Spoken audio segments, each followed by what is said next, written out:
ஒரு பக்கம் தமிழ்த்தாய் வாழ்த்து குறித்து சட்டப்பேரவையில் வந்துட்டு நேற்று கொண்டு வந்த இந்த தீர்மானம், இதை ஒரு பக்கம் பாசிட்டிவாக பார்க்குறவங்களும் இருக்கிறாங்க, இன்னொரு பக்கம் பார்த்தீங்கன்னா நெகட்டிவாக பார்க்குறவங்களும் இருக்காங்க. சில பேர் இதுக்கு பின்னாடி நிறைய அரசியல் இருக்குது. விஜய் அவர்கள் இந்த நேரத்தில் இந்த தமிழ்த்தாய் வாழ்த்தை வந்துட்டு கொண்டு வர்றதுக்கான காரணம் இந்த நீட்டு தேர்வு, அப்புறம் இந்த மேகதாது பிரச்சனை, அப்புறம் வந்துட்டு இந்த விவசாயிகளுக்கு மேனிஃபெஸ்டோவில் சொன்ன விஷயங்கள் வந்து நிறைவேற்றக்கூடாது அப்படிங்கிற காரணத்துக்காக தான் டைவர்ட் பண்ணுறது தான் இந்த மாதிரி விஷயங்கள்லாம் பண்ணுறதுன்னு சொல்லிட்டு நேற்று ஃபுல்லாக சோசியல் மீடியாவில் ஒரு பக்கம் விவாதம் போயிட்டு இருந்தது.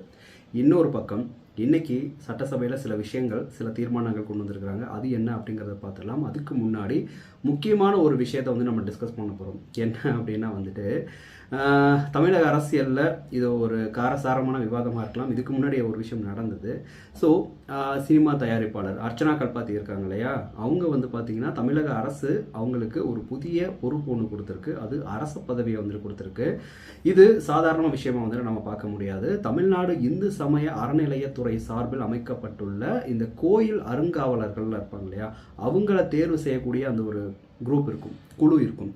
அந்த குழுவுடைய முக்கியமான ஒரு பொறுப்பில் வந்துட்டு அவங்கள நியமிச்சிருக்கிறாங்க. ஒரு சினிமா தயாரிப்பாளருக்கு கோயில் அறங்காவலர் தேர்வு செய்யக்கூடிய அந்த குழுவில் இடம்பெறணும் அப்படின்னா, அதுவும் முதலமைச்சருடைய ஒரு சில படங்களை எடுத்து அந்த தயாரிப்பாளர் ஏன் வந்துட்டு அப்படி ஒரு பதவிக்கு வந்துட்டு கொண்டு போய் நிற்கணும்? இது எந்த தகுதியோடைய அடிப்படையில் வந்துட்டு இதை எடுக்கிறாங்க?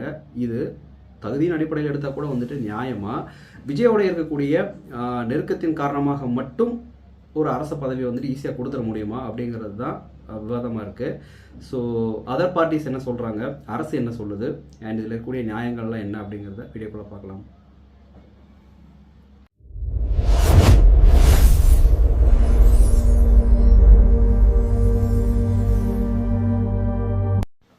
முதல்ல அர்ச்சனா கல்பாத்தி அப்படிங்கிற நபர் யார் அப்படிங்கிறத பார்த்துடலாம்.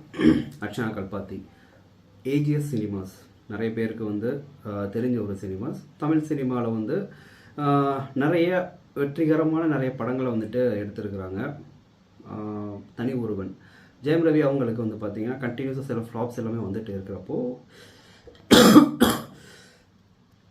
அவரை மறுபடியும் ஒரு நிலையான இடத்துக்கு கொண்டு வந்த ஒரு முக்கியமான ஒரு தயாரிப்பாளர் பார்த்தீங்கன்னா நம்ம கல்பாத்தி அவரம் சார். அவங்களுடைய தயாரிப்பு நிறுவனம் தான் இந்த ஏஜிஎஸ்.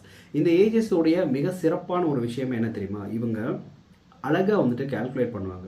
எப்படி கால்குலேட் பண்ணுவாங்கன்னா, பெரிய நடிகர் சின்ன நடிகர் அப்படின்லாம் எதுவுமே கிடையாமல், சின்ன நடிகராக இருந்தாலும் சரி, இல்லை வந்துட்டு ஒரு நியூ கமராக இருந்தாலும் சரி, கரெக்டாக வந்துட்டு ஒரு நியூ டேலண்ட்டு, எந்த மாதிரி ஒரு டேலண்ட்டே வந்துட்டு கரெக்டாக வந்துட்டு ஃபைண்ட் அவுட் பண்ணுவாங்க. அண்ட் இந்த டேலண்ட்டை வச்சு நம்ம எடுத்தால் எவ்வளோ நமக்கு லாபம் வரும், அண்ட் எவ்வளோ நமக்கு கையை கிடைக்கும், எவ்வளோ வந்துட்டு லாஸ் ஆகும் அப்படிங்கிறத சூப்பராக கால்குலேட் பண்ணுவாங்க. அதுக்கு பெஸ்ட் எக்ஸாம்பிளே பார்த்தீங்கன்னா நம்முடைய பிரதீப் ரங்கநாதன் தான். அவரை வச்சு ஃபஸ்ட்டு கோமாளி அப்படிங்கிற படத்தை வந்துட்டு டைரக்ட் பண்ணாங்க. அதுக்கு முன்னாடி எவ்வளோ படங்கள் அவர் எடுத்திருக்கிறாரு அப்படிங்கிறது யாருக்குமே தெரியாது. அந்த டேலண்ட்டை சூப்பராக கண்டுபிடிச்சாங்க, அந்த ஃபைண்ட் அவுட் பண்ணாங்க.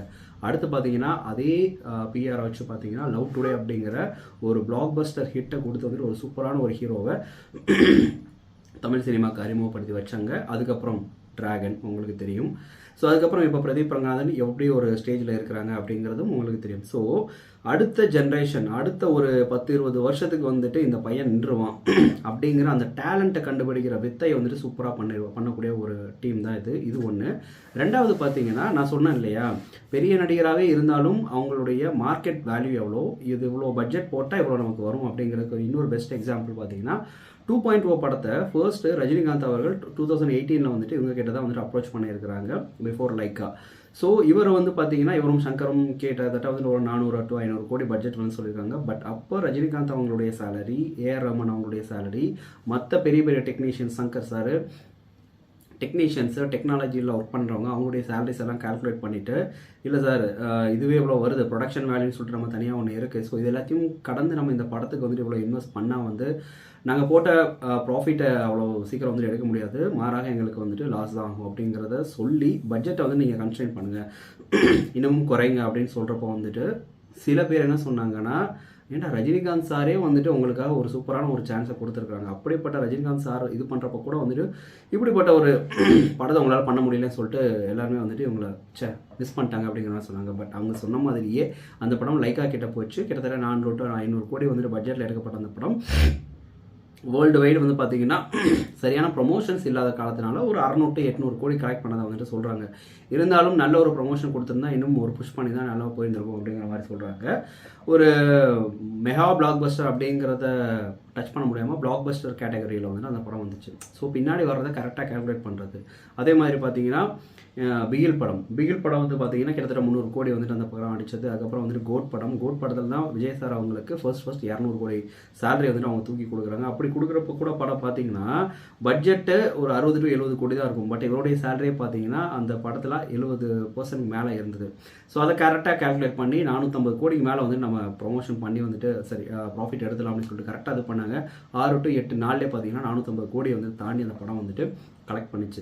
ஸோ இவங்களுடைய சிறப்பு அம்சமே என்ன அப்படின்னா வந்து நியூ டேலண்ட்டை ஃபைண்ட் அவுட் பண்ணுறது. அதே மாதிரி இந்த ஒரு பிஸ்னஸ்க்குள்ளே இறங்கினா எவ்வளோ நமக்கு ப்ராஃபிட் வரும், எப்படியெல்லாம் பிஸ்னஸ் பண்ணலாம், எப்படியெல்லாம் மார்க்கெட்டிங் பண்ணலாம் அப்படிங்கிற விஷயத்த வந்துட்டு அக்குவேர் ஆணிவேரியா இந்த ஜென்ரேஷனில் வந்துட்டு அவங்களுடைய பொண்ணு அர்ச்சனா மேடம் பண்ணுறாங்க. போன ஜென்ரேஷனில் கல்பாத்தி சார் வந்துட்டு பண்ணாங்க.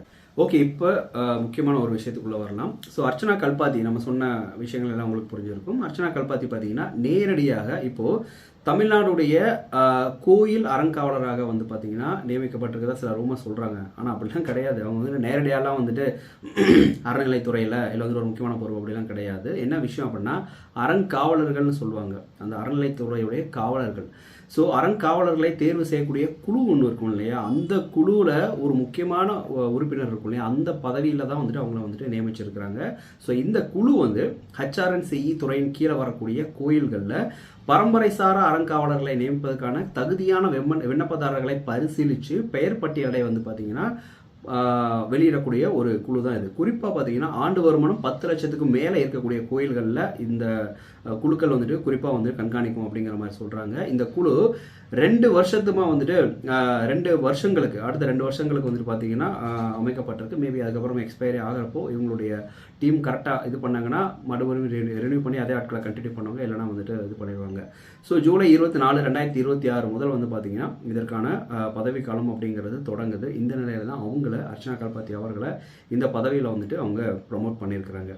ஸோ இந்த விஷயம் இங்கே மட்டும் முடிஞ்சது கிடையாது. இந்த குழுவில் அர்ச்சனா மட்டும் கிடையாது. குழுவினுடைய தலைவராக பார்த்தீங்கன்னா பொம்முராம் ஆதீனம், மயிலம், தவத்திரு சிவஞான பாளைய சுவாமிகள், இந்த மாதிரி பெரிய பெரிய ஆட்கள் எல்லாமே பார்த்தீங்கன்னா இருக்கிறாங்க. துணைத் தலைவராக பார்த்தீங்கன்னா ஓய்வு பெற்ற மாவட்ட மற்றும் அமர்வு நீதிபதி டாக்டர் கே ராமநாதன் அவர்களை வந்து பார்த்தீங்கன்னா நியமிச்சிருக்கிறாங்க. அதே மாதிரி ஓய்வு பெற்ற IAS அதிகாரி PR சம்பத் அவர்கள், மா சுமதி ஸ்ரீ அப்படிங்கிற ஒரு நபர், அடுத்து பார்த்தீங்கன்னா நாட்டுப்புற பாடகர் வேல்முருகன். இப்படி நல்ல டேலண்ட் சினிமாவில் மட்டும் கிடையாமல் எல்லா துறைகள்லையும் இருந்து கரெக்டான டேலண்ட்ஸை ஃபைண்ட் அவுட் பண்ணி தான் தாவேக அரசு அந்தந்த குழுவில் வந்துட்டு இவங்களை நியமிச்சிருக்கிறாங்க. HRNCE கமிஷனர் எக்ஸ் ஆஃபிஷியோ மெம்பர் மற்றும் செக்ரட்டரியாக இருப்பவர் இந்த குழுவில் வந்துட்டு இருக்கிறதாகவும் சொல்கிறாங்க. அதனால் ஒரே ஒரு சினிமா நபர்கிட்ட கோயில் நிர்வாகம் முழுவதும் ஒப்படைக்கப்பட்டது அப்படின்னு சொல்கிறது எந்த விதத்திலுமே நியாயம் கிடையாது. இந்த நியமனத்தை வந்துட்டு ஆதரிப்பவங்க வந்துட்டு முதல்ல சொல்லக்கூடிய விஷயம் என்ன அப்படின்னா, ஒருவர் சினிமா துறையில் இருக்கிறதால மட்டும் அவருக்கு நிர்வாக திறமை இருக்காது அப்படின்னு வந்துட்டு சொல்லவே முடியுமா அப்படிங்கிற மாதிரி கேட்குறாங்க. அர்ச்சனா கல்பாத்தி பார்த்தீங்கன்னா ஒரு பெரிய நிறுவனத்துடைய நிர்வாக பொறுப்பில் இருந்தவர், பணியாற்றியவர், பல வருஷங்களாக சக்ஸஸ்ஃபுல் ப்ரொடியூசராக வந்துட்டு இருப்பாங்க. இப்போ வரைக்குமே பார்த்தீங்கன்னா இந்த கார்ப்பரேட் நிறுவனங்கள் தான் தமிழ் சினிமாவில் வந்துட்டு இன்னமும் ரன் பண்ணிகிட்டே இருக்குது. இந்த பழைய ப்ரொடக்ஷன் வேல்யூ இருக்கக்கூடிய டீம்ஸ் AVM மற்றவங்க எல்லாருமே வந்துட்டு காலி ஆகிட்டாங்க. இப்போ பார்த்தீங்கன்னா இந்த சன் பிக்சர்ஸ், லைக்கா, அப்புறம் AGS, அப்பப்போ வந்து பார்த்திங்கன்னா நம்மளுடைய தானு சார், இவங்களுடைய ப்ரொடக்ஷன் டீம் மட்டும் தான் வந்து பார்த்திங்கன்னா இப்போ KVN, மைத்ரி ஃபிலிம் மேக்கர்ஸ், இவங்க எல்லாமே மூவி மேக்கர்ஸ், இவங்க எல்லாமே பார்த்திங்கன்னா கார்ப்பரேட்டு. ஸோ அந்த கார்ப்பரேட் நிறுவனங்கள் தான் பெரிய பெரிய படங்களை எடுக்கணும் அப்படிங்கிற தலையெழுத்தை மாற்றி இந்த மாதிரி ப்ரொடக்ஷன் டீமும் கரெக்டாக வெல் செக்யூர்டாக கரெக்டாக பிளான் பண்ணி அடிக்கலாம் அப்படிங்கிறத இந்த டீம் பார்த்திங்கன்னா ஒவ்வொரு காலத்துலையுமே ப்ரூஃப் பண்ணிகிட்டே இருக்குது. அதனால் management, planning, financial understanding, large scale ப்ராஜெக்டுடைய ஹேண்ட்லிங் எக்ஸ்பீரியன்ஸு போன்ற பல அனுபவங்கள் பார்த்திங்கன்னா இவங்ககிட்ட இருக்கலாம். அது மட்டும் இல்லாமல் இன்றைக்கி அரசு அமைப்புகளில் பல துறைகளில் வெறும் அரசு அதிகாரிகள் மட்டும் இல்லாமல் பார்த்திங்கன்னா தனியார் துறை நிறுவனர்கள், சமூக செயல்பாட்டாளர்கள், தொழில் சார்ந்த நிபுணர்கள், தொழில்நுட்ப கலைஞர்கள், பல்வேறு துறைகளை சேர்ந்தவர்களும் பார்த்திங்கன்னா இவங்க இருக்கிறாங்க. நாட் ஓன்லி ஃப்ரம் சினிமாவில் இருப்பவர் என்பதால் மட்டும் கோயில் தொடர்பான குழுவில் இருக்கக்கூடாது அப்படிங்கிறது போதுமான எதிர்ப்புக்கு தேவையான ரீசனாக வந்துட்டு இதை நம்மளால ஏற்றுக்கவே முடியாது. HRNCE அமைச்சர் ரமேஷ் அளித்த விளக்க உரை என்ன அப்படின்னா, அர்ச்சனா கல்பாத்தியுடைய குடும்பம் பார்த்தீங்கன்னா பல கோயில்களில் திருப்பணிகளுக்கு நிதி உதவி அளிச்சுள்ளதாகவும், தமிழகத்தில் 10க்கும் மேற்பட்ட கோயில்களில் அவருடைய குடும்பம் திருப்பணிகள் செஞ்சதாகவும், இவங்களுடைய ஃபேமிலியை சேர்ந்தவங்க வந்துட்டு செஞ்சதாகவும் பார்த்தீங்கன்னா அவங்க கூறுறாங்க. ஸோ அதனால் அரசுடைய வாதம் என்ன இருக்குது அப்படின்னா, கோயில் பணிகளில் ஆர்வமும் பங்களிப்பும் கொண்டவர்களை பார்த்தீங்கன்னா அந்த தகுதியின் அடிப்படையில் அண்ட் எக்ஸ்பீரியன்ஸின் அடிப்படையில் ஒரு மேனேஜ்மெண்ட் ஸ்கில்ஸ் அதனுடைய அடிப்படையில் தான் நாங்கள் அவளை தேர்வு செஞ்சுருக்கோம் அப்படிங்கிற மாதிரி அரசு தரப்புலேருந்து விளக்கம் அப்படிங்கிறது அளிக்கப்பட்டிருக்கு. ஓகே, இன்னொரு பக்கம் பார்த்தீங்கன்னா இந்த விஷயத்தை எதிர்க்கிறவங்க இருப்பாங்க இல்லையா, அவங்க பார்த்தீங்கன்னா கோயில் அறங்காவலர்களை தேர்வு செய்யக்கூடிய குழுவில் ஒரு சினிமா தயாரிப்பாளருக்கு ஏன் இவ்வளோ எக்ஸ்பர்டைஸ் அப்படிங்கிறது வந்துட்டு இருக்குது அப்படிங்கிற மாதிரி கேள்வி எழுப்புறாங்க. கோயில் நிர்வாகம் அப்படிங்கிறது கோயில் சொத்துக்கள், வருமானம், பாரம்பரியம், ஆன்மீக நடைமுறைகள், அறநிலைத்துறை சட்டங்கள், நிர்வாகம், இவங்க இந்த மாதிரி நிறைய விஷயங்கள் இருக்குது இல்லையா. ஸோ இப்படி எல்லாமே சம்மந்தப்பட்டிருக்கக்கூடியது, இன்டர்லிங்காக இருக்கக்கூடிய ஒரு விஷயங்கள். இப்படி இருக்கிற நேரத்தில் இந்த துறையில், சினிமா துறையில் நீண்ட வருஷம் அனுபவம் உள்ள பல நிபுணர்கள் இருக்கிறப்ப பார்த்தீங்கன்னா ஒரே ஒரு திரைப்பட தயாரிப்பாளரை மட்டும் தேர்வு செய்யணும் அப்படிங்கிறது பார்த்தீங்கன்னா ஏன் அப்படிங்கிற மாதிரி எதிர்ப்பாளர்களுடைய கேள்வியாக இருக்குது. அது மட்டும் இல்லாமல் அர்ச்சனா கல்பாத்தி பார்த்தீங்கன்னா விஜய் கூட அவங்களுடைய ப்ரொடக்ஷன் டீமில் மட்டும் ஒர்க் பண்ணலங்க, தொழில்முறை விஷயங்கள்லையும் எங்கெங்கெல்லாம் இன்வெஸ்ட் பண்ணணும் அப்படிங்கிறதையுமே பார்த்தீங்கன்னா ஃபினான்ஷியல் அட்வைசராக விஜய் அவர்களுக்கு இருந்திருக்கிறாங்க. ஸோ அதனால தான் இந்த காம்பன்சேஷன், இந்த என்ன சொல்கிறது, ஒரு ஃபேவரிசம் அப்படிங்கிற விஷயங்கள் நடந்திருக்குது அப்படிங்கிற மாதிரி அவங்க சொல்கிறாங்க. ஸோ இது மெரிட் பேஸ்ட் அப்பாயின்மெண்ட்டா இல்லை ப்ராக்சிமிட்டி பேஸ்ட் அப்பாயின்மெண்ட்டா அப்படிங்கிற கேள்வியுமே பார்த்தீங்கன்னா இதில் ஆப்போஸ் பண்ணுறவங்களுடைய பெரிய கேள்வியாக இருக்குது. இங்கே தான் நாம் கொஞ்சம் பேலன்ஸ்டாக சில விஷயங்களை வந்துட்டு பார்க்கணும். ஒருத்தர் நியமிப்பதற்காக மட்டும் இது ஃபேவரிசம் அப்படின்னு வந்துட்டு நம்ம சொல்லிடக்கூடாது. அதே நேரத்தில் ஒரு முக்கியமான அரசு குழுவில் நியமனம் செய்கிறப்ப அந்த நபருடைய தகுதி என்ன, அவருடைய துறைசார் அனுபவம் என்ன, அவர் ஏன் வந்து பார்த்தீங்கன்னா மற்றவர்களை விட இவரை தேர்வு செய்வதற்கான மெயின் காரணம் என்ன அப்படிங்கிறத பார்த்தீங்கன்னா அரசு கொஞ்சம் டிரான்ஸ்பரன்சியாக மக்களுக்கு சொல்லிட்டா அது பிரச்சனை கிடையாது. அதை விட்டுட்டு பார்த்தீங்கன்னா டக்குன்னு ஒரு அறிக்கையை வெளியிடறப்ப தான் சோசியல் மீடியாவில் இது வைரல் ஆகுது. சோசியல் மீடியாவில் இது விவாத பொருளாகவும் பார்த்தீங்கன்னா மாறுது. அதனால் அர்ச்சனாவுக்கு தகுதி இல்லைன்னு உடனடியாக வந்துட்டு சொல்கிறதும் சரி கிடையாது, அவங்களுக்கு தான் தகுதி இருக்குது அப்படின்றது சொல்கிறது கிடையாது. கொஞ்சம் கவர்மெண்ட் சைடு இந்த விஷயம் வந்துட்டு இஷ்யூ ஆகும் அப்படிங்கிறது தெரிஞ்சுட்டு டிரான்ஸ்பரன்சியாக சில விஷயங்கள் வந்துட்டு சொல்லியிருக்கலாம் அப்படிங்கிறது தான் சில பேருடைய எதிர்பார்ப்பாகவும் இருந்திருக்கு. இப்படி பண்ணலாம் அப்படிங்கிறதும் வந்துட்டு அவங்க சொல்கிறாங்க. இன்னொரு விஷயம் என்னன்னா, அர்ச்சனா கல்பாத்திக்கு முன்னாடி பார்த்தீங்கன்னா சில திரைத்துறையை சேர்ந்த நபர்களுக்கு அரசு பொறுப்புகள் அப்படிங்கிறது கொடுக்கப்பட்டிருக்கு. மெயினாக கேவிஎன் ப்ரொடக்ஷன்ஸ், அது வரப்பவே வந்து பார்த்தீங்கன்னா அந்த கேவிஎன் ப்ரொடக்ஷனுடைய ப்ரொடியூசர் அவருக்கு அரசு பதவி கொடுக்குறப்பே பெரிய ஒரு இஷ்யூ ஒன்று ஆனது. ஸோ அவருடைய பேர் என்ன தெரிஞ்சுருக்குங்களா, வெங்கட நாராயணா அவர்கள். அவங்க ஜெயநாயக படத்தை எடுத்தாங்க. ஸோ டெல்லியுடைய சிறப்பு பிரதிநிதியாக வந்து பார்த்தீங்கன்னா அவங்க நியமிக்கப்பட்டாங்க. இது மட்டும் இல்லாமல் பார்த்தீங்கன்னா மனோஜ் பரமஹம்சா, விஜய் நடித்த சில படங்களில் பணியாற்றிய இந்த ஒளிப்பதிவாளர் பார்த்தீங்கன்னா எம்ஜிஆர் கவர்மெண்ட் ஃபிலிம் மற்றும் டெலிவிஷன் ட்ரைனிங் இன்ஸ்டிடியூட்டோடைய தலைவராக வந்து பார்த்தீங்கன்னா நியமிச்சிருக்கிறாங்க.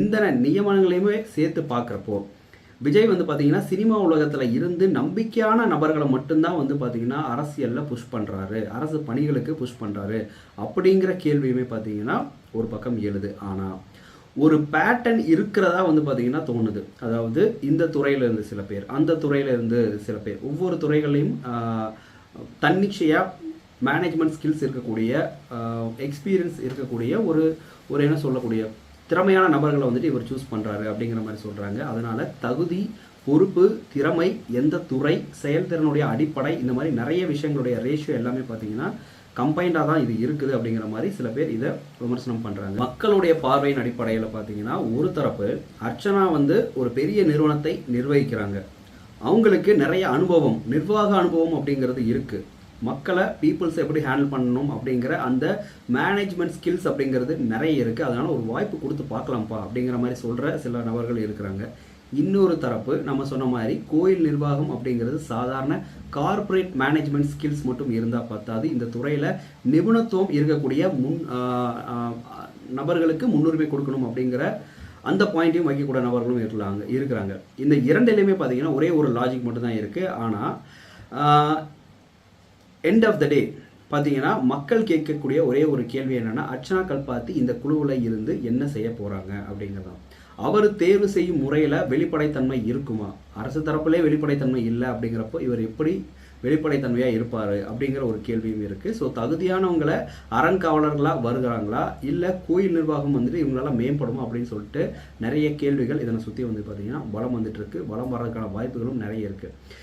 ஏன்னா ஒரு சின்ன ஒரு அப்பாயின்மெண்ட்டு அப்படின்னு சொல்லி நம்ம எடுத்துக்கவே முடியாது. 10 லட்சத்துக்கு மேலே ஆண்டு வருமானம் கொண்ட HRNCE அப்படின்னா அந்த கோயில் நிர்வாகங்களுக்கு இந்த மாதிரி விஷயங்கள் இருக்குது அப்படின்னா, ஒரு கோயிலுக்கு 10 லட்சத்துக்கு மேலே ஆண்டு வருமானம் அப்படின்னா தமிழ்நாடு முழுவதும் எவ்வளவு இருக்குது, எத்தனை கோயில்கள் இருக்குது.